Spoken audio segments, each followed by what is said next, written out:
Ouvrez vos Bibles et nous allons lire. Proverbe chapitre 31. Regardez. Soyez seulement attentifs, nous dirons des choses encore ce soir. Proverbe 31. Regardez ce que nous allons lire. Regardez bien. Regardez très bien, soyez attentifs. Proverbe 31. Nous prenons à partir du verset 29. Regardez. Plusieurs filles ont une conduite vertueuse. Mais toi, tu les surpasses toutes. Plusieurs filles ont une conduite vertueuse. Mais toi, tu les surpasses toutes. Regardez maintenant. La grâce est trompeuse. Et la beauté est vaine. C'est une forte déclaration. Ça commence par flatter pour capter l'attention. Et après, ça vous dit la vérité. La grâce. La grâce est trompeuse, dit la Bible.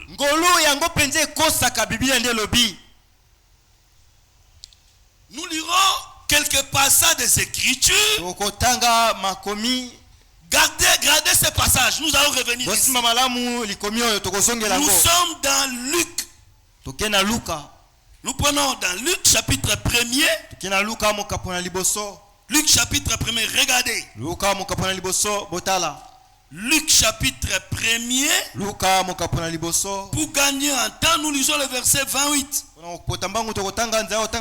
L'ange entra chez elle et dit: je te salue, toi à qui une grâce a été faite. Le Seigneur est avec toi. Regardez bien la salutation de l'ange. Elle dit à Marie que toi, Marie, tu as trouvé grâce. Là-bas, on a lu que la grâce était trompeuse. Et ici, nous lisons que Marie avait trouvé grâce. Allons dans Genèse chapitre 6. Genèse chapitre 6. Regardez ce que la parole nous dit ici. Nous commençons au verset 8. Mais Noé trouva grâce. Noé trouva grâce aux yeux de l'Éternel. Marie trouva grâce. Noé trouva grâce. Mais si vous regardez très bien, vous verrez que les deux n'ont pas trouvé la même grâce. Noé trouva grâce. Noé à son temps, il a trouvé grâce dans une génération qui était déjà jugée, condamnée. Il a trouvé grâce auprès de Dieu à être conservé pendant que les autres étaient condamnés. Mais lui, il avait trouvé grâce d'être extirpé, d'être épargné. Et Marie de l'autre côté, il y avait plusieurs femmes dans son jour qui étaient plus belles, plus intelligentes. Abraham même a dit quelque part que Marie était orpheline. Elle vivait chez sa grand-mère. Et tellement que sa grand-mère était pauvre, Marie n'avait pas eu la grâce d'aller de faire l'école comme les autres filles. Tous les parents de cet âge-là connaissaient la promesse qu'une vierge allait concevoir. Et il y avait des écoles. Il y avait des écoles. Et des filles étaient préparées, envoyées dans ces écoles. Chacun de ses parents voulait que ça soit sa fille. Mais Marie n'a pas de moyens. Elle ne pouvait pas aller faire les mêmes études. Et voilà comment Dieu dans cette grande génération, il est entré dans un quartier reculé, dans une famille pauvre. Il a rencontré une fille qui était différente. Et cette fille avait trouvé grâce dans sa génération. Parce que le monde était condamné. Mais Dieu voulait sauver un peuple. Mais il fallait trouver comment épargner le peuple là. Parce que Dieu avait promis que la semence de la femme allait venir. Et pour écraser la tête du serpent. Et alors, malgré bien des passages ou prophéties que Dieu avait dites, mais personne ne pouvait savoir qui est cette vierge qui allait concevoir. Marie avait trouvé grâce auprès de Dieu de porter la grossesse, d'être fécondé par la puissance de Dieu pour que nous puissions être sauvés. Est-ce que vous êtes ici? La grâce, nous ne pouvons pas la définir ni l'expliquer de la même manière. C'est le même mot, mais ça ne joue pas le même rôle. Tu peux avoir la grâce de trouver un mari, c'est-à-dire un mariage, mais ce n'est pas la même grâce que tu avais pour trouver un mariage. Tu as besoin d'une autre grâce pour avoir les enfants. Tu as besoin d'une autre grâce pour manger, et ainsi de suite. Donc la grâce, c'est un domaine multiple. Je ne sais pas si vous comprenez, frère. Et Rebecca trouva grâce. Elle était différente des autres filles de sa génération. Nous avons lu dans Actes chapitre 15 où la Bible nous dit que Dieu allait chercher parmi les nations un peuple qui allait porter son nom. Ça, c'est la grâce.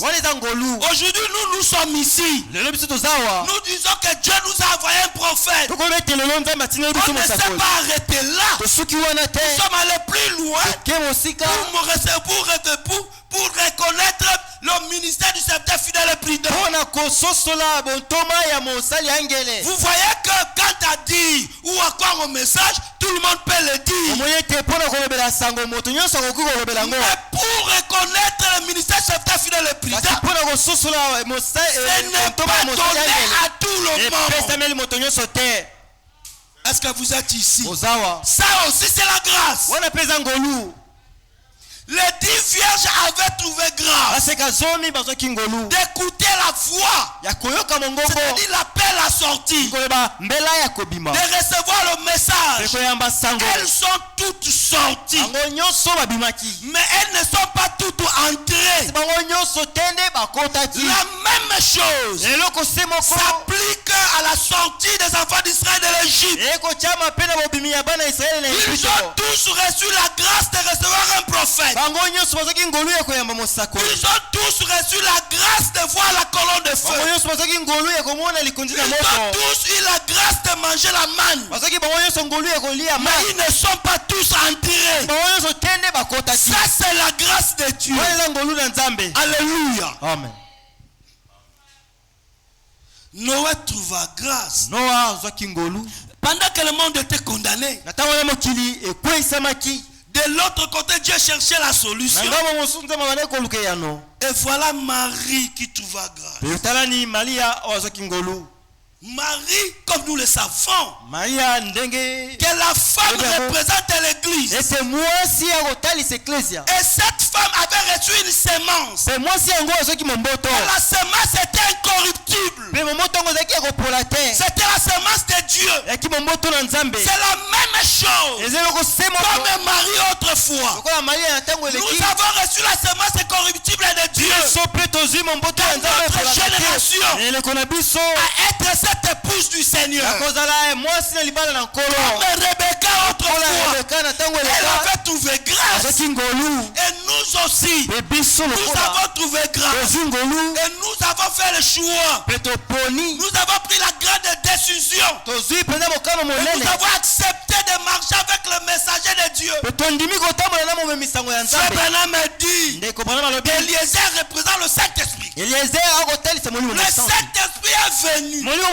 Il conduit dans la parole pour que nous soyons cette épouse qui ira à la rencontre du Seigneur. Pour une épouse pour laquelle le Seigneur descendra du ciel. C'est pour Rebecca que Isaac avait quitté le palais. Il est venu dans le champ. Rebecca avait trouvé grâce. Elle avait compris que la grâce est là. Annoncer la séparation. La grâce est là appelée à une séparation. La grâce est là appelée à une décision. Et la même chose que nous. Comme nous avons lu dans le livre des Tites, lisons ça. Le livre des Tites. Vous allez voir comment la grâce travaille, comment la grâce fait. Je ne sais pas si la parole est claire. Est-ce que c'est clair? Nous sommes dans Tite. Nous sommes Tite chapitre 2 le verset 11. La Bible dit, car la grâce de Dieu, pas n'importe quelle grâce, mais la grâce de Dieu, la Bible dit qu'elle est une source du salut. La grâce de Dieu est une source du salut pour tous les hommes. Elle a été manifestée. Elle nous enseigne, c'est-à-dire la grâce nous enseigne après avoir été manifestée. La Bible dit qu'elle est une source du salut. En réalité, tout le monde devait être sauvé. Mais nous allons nous rendre compte que de tous ceux qui ont vu le salut, c'est de tous ceux qui ont reçu la grâce, tous ne sont pas parvenus à la foi véritable. Parce que la grâce nous enseigne pas à rester avec les choses que nous avions. Prenons l'exemple de Zachée. Zachée avait trouvé grâce. Jésus même lui a fait une déclaration chez lui. Qu'aujourd'hui le salut est entré dans ta maison. Comment est-ce que Zachée s'est comporté après avoir reçu le salut? Il s'est débarrassé de tout ce qui était contraire à la parole de Dieu. La grâce véritable du Seigneur ne nous maintient pas dans les anciennes habitudes. La grâce de Dieu est une enseignante. Comme le Seigneur avait dit, quand le Saint-Esprit viendra, il va vous enseigner. C'est lui-même qui est la grâce. Notre Dieu, il est lui-même la grâce. Et quand il descend au milieu de ses enfants, il les enseigne à renoncer. Oh frère, c'est le temps de la grâce. Le temps de la grâce. Gloire à Dieu. Puisque c'est le temps de la grâce, nous devons faire comment alors? Puis c'est le temps de la grâce, frère. Écoutez ce que le frère Franck dit. Dans la lettre circulaire du mois de septembre 2009, Frère dit ceci. Mois de septembre 2009, à la page 14, là en bas. Christ nous ayant pleinement rachetés, ne nous a pas pour autant donné la permission de commettre des choses pendant le temps de la grâce qui sont des transgressions, qui sont même sous la malédiction. Bien au contraire. C'est-à-dire, frère Franck est en train de dire que ce que nous appelons la grâce, le temps de la grâce, oh c'est le temps de la grâce, mais le temps de la grâce signifie le temps où Dieu a fixé pour que tu sois sauvé. Le temps que Dieu a fixé pour que tu sois libéré. Le temps que Dieu a fixé pour que tu puisses le connaître. Le temps de la grâce ne signifie pas qu'on ne doit pas te réprimander. Oh, c'est la grâce, frère. C'est le temps de la grâce. Ce n'est pas le temps de la loi. C'est vrai. Qu'est-ce que la loi? La loi, c'est quoi? Vous allez voir, même la loi ne s'applique pas de la même manière dans la Bible. La loi ne signifie pas toujours la même chose dans la Bible. Je reviendrai, on en parlera. Mais la Bible nous dit, regardez un peu ici ce que le frère Paul nous dit. Nous sommes dans Romains chapitre 1er. Romains chapitre 1er. Frère Paul dit ceci au verset 5. Par qui nous avons reçu la grâce et l'apostolat. Regardez. Pour amener en son nom à l'obéissance de la foi tous les païens. Vous voyez ce que la foi signifie? Vous voyez ce que la foi fait? La foi vous enlève. La foi vous déterre. La foi vous arrache dans le territoire du péché. Et vous, papa, vous plantez dans la terre de la foi. La grâce vous déracine. Dans la vie de péché où vous étiez, et va vous planter dans une vie de l'obéissance à la parole de Dieu. C'est ça la grâce. Frère Branham raconte l'histoire d'Abraham Lincoln. Abraham Lincoln fut un des présidents américains. Et il y avait un homme qui était faussement accusé. Il était condamné. Mais Abraham Lincoln avait son ami. Alors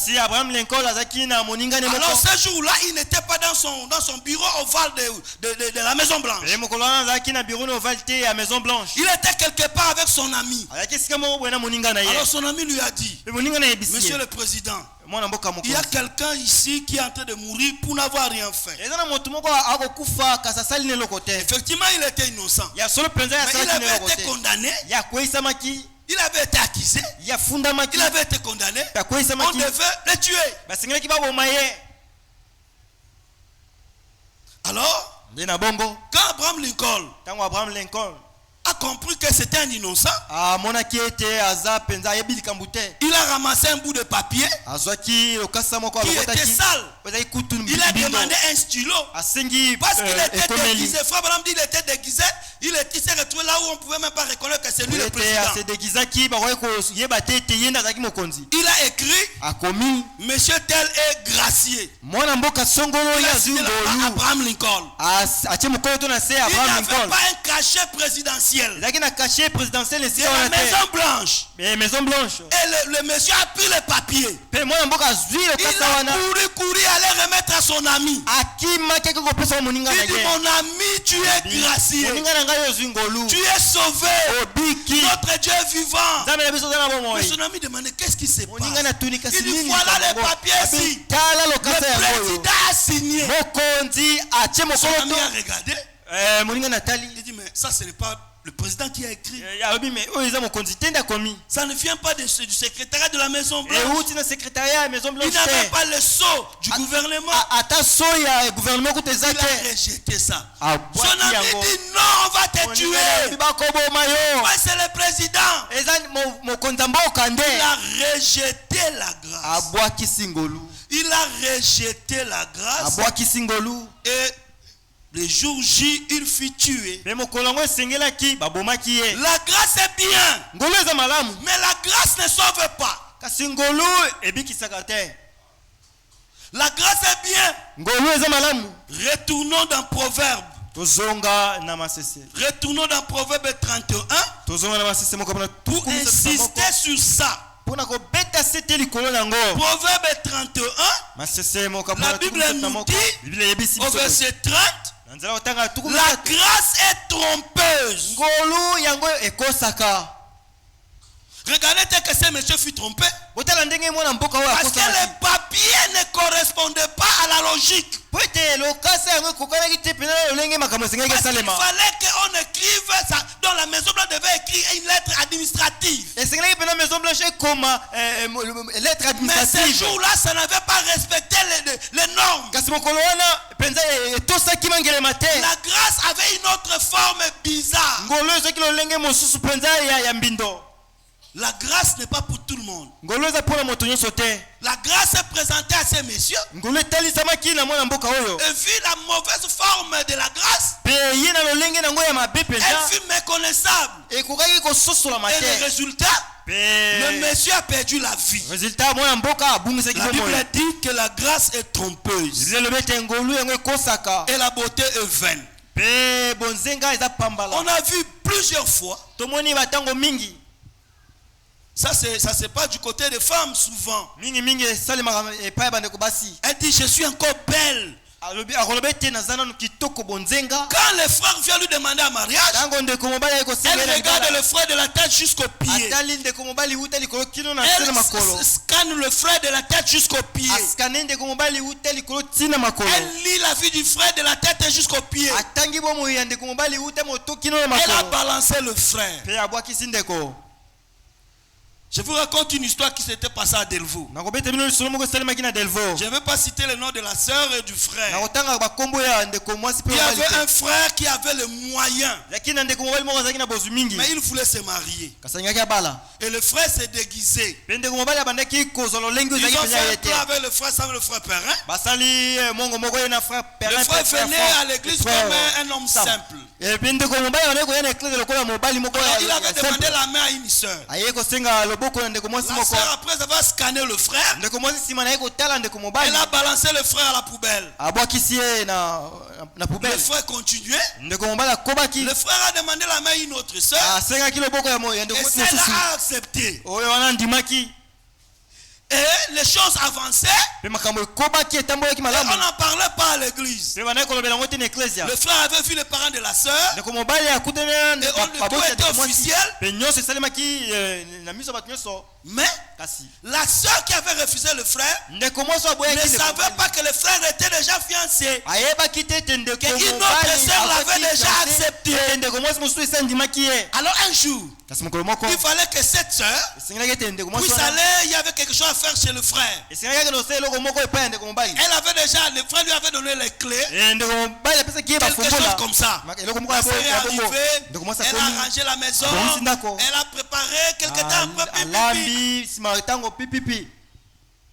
Elles étaient à la maison. Elles ont compris comment on a ouvert la barrière, la voiture est entrée. Et qui entre maintenant à la maison? C'était le frère. Le frère qu'elle avait rejeté. C'est le jour-là qu'elle a su que la grâce lui avait traversé devant. Elle a perdu la grâce. C'est ça. En réalité, frère, il y a la différence énorme entre les hommes et les femmes. La différence est énorme. La femme marche, la femme fait la course avec le temps. Parce que la beauté finit. La beauté physique est finie. Ça finit par faner. Ça c'est la vérité. Ne prenez pas votre beauté comme absolue. Pour rejeter les frères qui vont venir te solliciter. La beauté peut te tromper. La grâce est trompeuse. Alors, si ce n'est pas toujours la beauté qui va te tromper, il y a aussi l'âge. L'âge ne joue pas avec toi. L'âge ne négocie pas avec toi. C'est ce que nous constatons. Alors vous allez voir une sœur qui avait refusé les frères. Elle a 20 ans, 25 ans. Elle voit qu'elle a 30 ans. Il y a les nouvelles sœurs qui poussent là comme la pépinière. Là c'est toi qui avais refusé le mari. Maintenant les femmes vont regarder les sœurs qui sont en train de pousser comme les tu auras 30 ans. Tu auras 31 ans. Tu auras 35 ans. Tu vas commencer à venir nous déranger. Tu vas commencer à gêner et prier. C'était ta propre faute. La grâce est trompeuse. La grâce est trompeuse. Nous avons la grâce pour être sauvés. Nous avons la grâce pour trouver le travail. Regardez ce que la Bible dit dans Jean chapitre 1er. Je veux que vous prêtez attention aux choses que nous sommes en train de parler. Nous parlons de la grâce pendant un moment. La grâce. Ici, le Seigneur nous dit, Jean chapitre 1, nous commençons verset 14. Regardez. Et la parole a été faite chair. Elle a habité parmi nous, pleine de grâce. La parole était pleine de grâce et de vérité. Et nous avons contemplé sa gloire, une gloire comme la gloire du Fils unique venu du Père. Le verset 16, la Bible dit, et nous avons tous reçu de sa plénitude, grâce pour grâce. Là, c'est pour être sauvé. La même grâce que nous avons reçue pour être sauvés, ce n'est pas la même grâce qui nous servira pour trouver peut-être le mariage. Laissez-moi vous parler un peu d'un complexe que nous voyons chez les frères. Un complexe. Je vous disais que moi, le frère Léon, je suis le partisan de mariage qui se fait localement. Je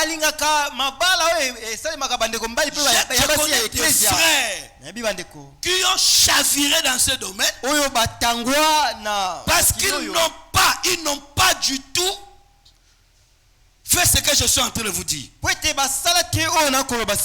Vous savez, souvent derrière nos parcelles, chez nous, dans nos parcelles, là où nous jetons la saleté, de fois vous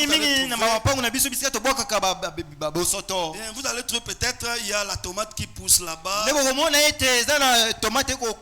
peut-être les bitécoutes qui poussent là-bas. Il y a les tembele qui poussent là-bas. Mais d'autres personnes, peut-être si vous avez aussi les cochons, les cochons d'Inde, les cobayes. Bon, les cobayes, quand ils finissent de brouter l'herbe, les chiens un peu, vous prenez, vous ramassez les saletés, vous jetez là-bas. Maintenant, il y a les gens qui ont peur de manger. Ah, c'est sale. Il préfère aller au marché alors qu'il ne sait pas comment est-ce que les légumes du marché avaient été entretenus. Les légumes qui poussent chez lui, lui-même a vu ça, comment c'est en train de pousser. C'est ça. C'est ce complexe-là. Nous avons vu des frères. Moi-même j'étais parmi. Il y avait des jolies sœurs. Là-bas, il y a des jolies sœurs. Mais on simplifiait ces sœurs parce que ces sœurs n'avaient pas un niveau universitaire. On a négligé nos sœurs parce qu'elles étaient à 3e secondaire. Elles n'avaient pas un diplôme d'État. Alors on a négligé ces sœurs. Moi je suis parti. Bon, moi-même c'était quand même différent. Bon, je suivais une sœur qui était à Delvaux. Mais moi-même je ne savais pas que la sœur là avait double vie. J'avais laissé les jolies sœurs à l'église. Je peux vous citer le nom d'autres frères, mais ce n'est pas quand même bon. Les frères, là où nous avons mis notre investissement sentimental, c'est là que la mort nous attendait. Je vous dis que j'ai failli mourir le jour où cette sœur avait pris l'huile. Parce que les frères, ça m'avait permis, vos frères, il faut aller. Mais la sœur a pris l'huile était au feu. La sœur a pris l'huile. Elle me dit, frère, si tu tentes encore me dire que tu m'aimes, je vais te verser ça. C'est sa grande sœur qui avait couru. Elle a blâmé sa petite sœur. On ne savait pas pourquoi. La sœur était déjà courtisée là-bas par un Caïen. Elle avait déjà hypothéqué sa vie chez un Caïen. Donc le fils du serpent sortait déjà avec la sœur. C'est ça un peu. C'est ça ce que les sœurs la font. Et le temps de faire demi-tour pour regarder encore à l'église, les jeunes sœurs qu'on méprisait. Je vous dis que les jeunes sœurs n'étaient plus là. Frère, n'ayez pas honte. Parce que ici là nous connaissons. Nous avons notre enseignement. Nous avons le pasteur. Donc il y a quelqu'un de permanent qui fait sur nous. Faites bien confiance à cet homme qui est derrière moi. Je crois de tout mon cœur que Dieu au ciel, s'il pouvait envoyer frère Branham ici comme votre pasteur, il l'aurait fait. S'il pouvait envoyer le frère Franck ou frère Sam Kitoko ici, il l'aurait fait. Mais la seule personne digne et qualifiée pour conduire vos âmes ici à Kinkole, c'est Thomas Kapanga. Vous savez, frère, il n'y a pas de faux, de tricherie parmi nous. Nous là, le frère Thomas Kapanga, le frère Jambala, nous les jeunes là de la même génération, on se connaît très bien. Nous sommes une équipe bien forte. Et nous collaborons. Il n'y a pas de faux parmi nous. Parce que nous connaissons notre arbre généalogique. Nous connaissons. Faites confiance à votre conducteur. Regardez ce que le frère Paul dit ici. Acte chapitre 20. La parole est claire? Merci. Acte chapitre 20. Acte chapitre 20. Le frère Paul dit au verset 27, 28 en bas. Quand je vous ai annoncé tous les conseils de Dieu, sans en rien cacher, prenez garde. Prenez donc garde à vous-même et à tout le troupeau sur lequel le Saint-Esprit, moi le frère Léon, je le dis par conviction. Je crois que le frère Thomas est ici par le Saint-Esprit. Saint-Esprit. Je ne dis pas ça pour lui flatter. Même si je dois lui flatter, il n'y a pas de péché à ça. Jette la fleur sur ton frère pendant qu'il est vivant. Le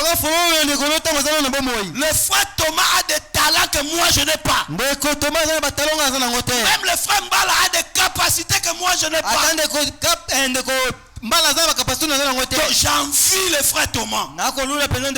J'envie le frère parce qu'elle a un vrai talent. Elle a un vrai ministère. Et je crois comme l'apôtre Paul. C'est le Saint-Esprit qui lui a établi ici. Pour paître vos âmes. Pour paître vos âmes. Pour vous conduire. Pour vous préparer.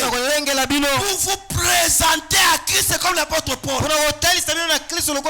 C'est ça notre souci. De vous conduire pour que vous soyez au retour du Seigneur sans tâche, ni ride et irréprochable. C'est pourquoi nous avons l'obligation de vous dire la vérité de la parole de Dieu sans en rien retrancher. La totalité de la parole de Dieu, nous devons vous l'annoncer. La Bible dit, l'homme ne vivra pas de pain seulement, mais de toute parole qui sort de la bouche de Dieu. De toute parole qui sort de la bouche de Dieu. L'homme ne vivra pas de pain seulement, mais de toute parole qui sort de la bouche de Dieu. Mais comment est-ce que la parole qui sort de la bouche de Dieu parvient à vous? Malachie chapitre 2, nous lisons à partir du verset 6. La loi de la vérité était dans sa bouche. La loi de la vérité, pas la loi du mensonge. La loi de la vérité était dans sa bouche. Et l'iniquité mais c'est trouvé sur ses lèvres. Alléluia. Amen. Dieu a pris le charbon de feu dans l'autel. Il a appliqué ça dans la bouche d'Ésaïe le prophète. Et il lui a dit sois purifié. C'est ça le travail de Dieu. Dieu sanctifie la bouche de ses serviteurs pour une mission qu'il a destinée pour eux. Regardez ce que la parole nous dit. Il a marché avec moi dans la paix et dans la droiture. Et il a détourné du mal beaucoup d'hommes. La parole de la vérité. Grâce de Dieu. Détourné beaucoup.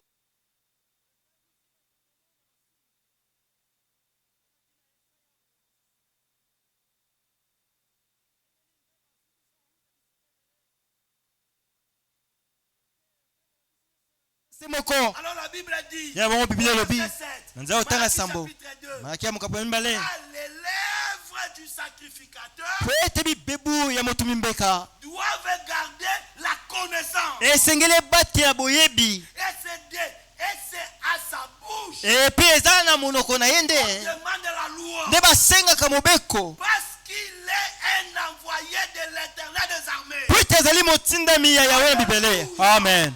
Dieu a pris sa parole. Il ça dans la bouche de ses serviteurs. Que vous puissiez recevoir le plein conseil de Dieu. Parce qu'il est écrit, un homme que Dieu a envoyé, la parole de Dieu, un homme qui vient de la part de Dieu, n'apporte pas ses propres pensées, n'apporte pas ses propres illusions, n'attache pas le peuple à lui, mais il rattache le peuple à la parole de Dieu. Comme Jean-Baptiste et autrefois, quand il a vu l'agneau passer, voici l'agneau de Dieu qui ôte le péché. L'agneau ne cajole pas le péché. L'agneau ne maintient pas le péché. Mais il ôte le péché dans la vie de ses enfants. L'agneau de Dieu, la grâce merveilleuse de Dieu enseigne l'homme à renoncer à l'impiété. Amen. Amen. Un homme envoyé de Dieu prêche la parole de Dieu. Un homme envoyé de Dieu ramène le peuple à la parole de Dieu. Parce que l'homme envoyé de Dieu, il sait que le peuple n'a pas besoin de lui. Il connaît ce que la grâce fait. La grâce pour notre salut, qui nous enseigne à renoncer à l'incrédulité, est venue pour un but. Pour un but. Oui, pour un but. Ce n'est pas pour que nous puissions rester là. Jean était le poteau indicateur. C'est ce que nous sommes, nous les serviteurs de Dieu. Nous sommes là pour vous passer le message. Nous sommes là pour vous conduire là où il faut pour vous. Et vous rattacher à celui qui est l'auteur de votre salut. Jésus-Christ, c'est lui la vraie vie éternelle. Lui qui était mort pour nous à la croix. Lui pour qui nous avons quitté le monde. Lui pour qui nous avons abandonné le péché. Vous voyez, frère, un vrai serviteur de Dieu, la parole du Seigneur est en lui. Il ne garde pas ça pour lui seul. Il partage ça aux autres parce qu'il veut voir les autres là parvenir au même salut que lui, soit enlevé avec lui, puisse avoir le même Saint-Esprit que lui, qu'il fasse les mêmes expériences divines que lui, qu'ils soient tous irréprochables devant le Seigneur. Nous sommes dans Galates. Allons-y, Galates chapitre 2. Insistons encore ce passage. Oh là là, mon temps est passé.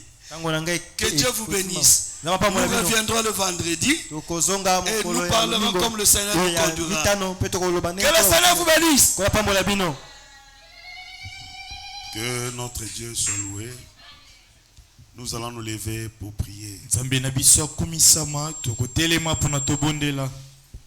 Natondi nkolo, natondi nkolo,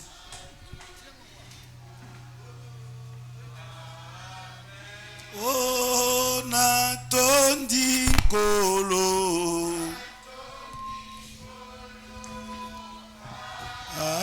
Amen.